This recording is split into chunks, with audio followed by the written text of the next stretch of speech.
believe. Yeah, and this is the third Pokemon movie. I'm sorry I have to use a phone because my laptop's battery is fried, so I gotta just leave it off for a while. But anyway, this is my review of Pokemon the movie 3. Yeah, this one I saw in the theater as well as the first one.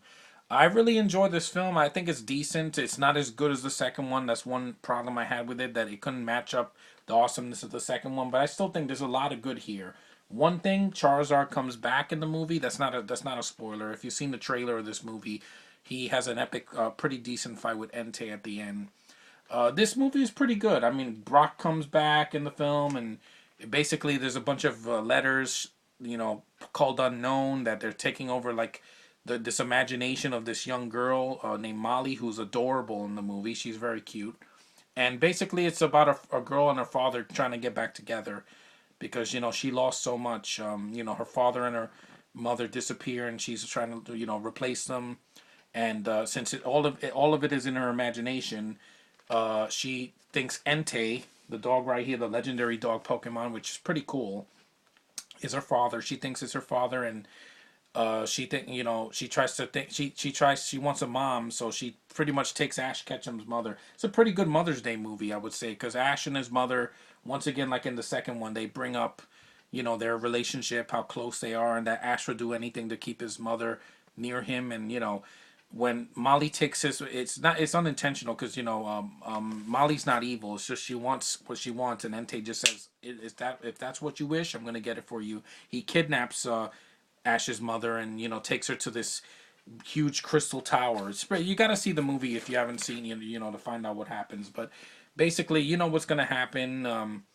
But it's a fun movie. I think it's not as good as the second one, but it's definitely better than some of the sequels that come out after the fourth one. That's for sure.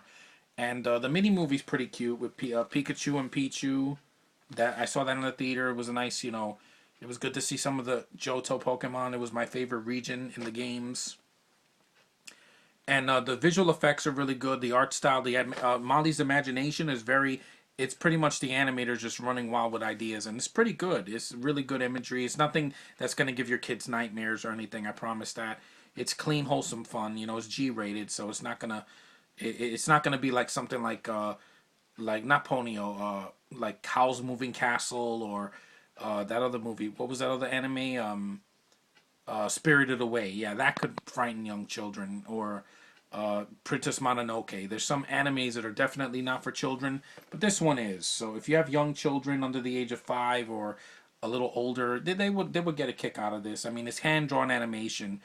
I will say this right now: that will always be miles better than some CGI animated films, because some of them look like shit, like The Nut Job or Norm of the North, or some other direct-to-video stuff. But this is a fun movie. I would say if you saw the second movie and you want to see something a little bit different from that, this is a one to check out for Anime Month, especially since it's short. It's only 91 minutes. It's like 10 minutes shorter than the second movie. So, and it has a nice soundtrack to it.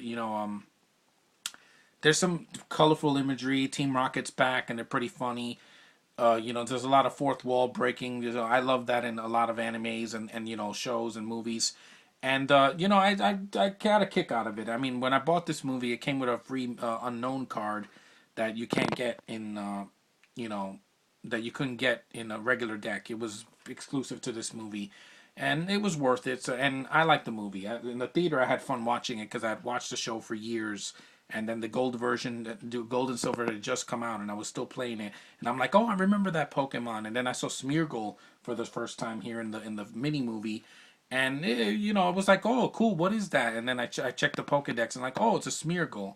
And yeah, I do like this film, so I don't hate it. It's just not as good as the second one, definitely not as emotional as the first one, but it's cool, and it had some pretty cool action sequences, good animation, fun story, and it's definitely the last great sequel in the main series. That I would recommend after the first two, but it's a decent one.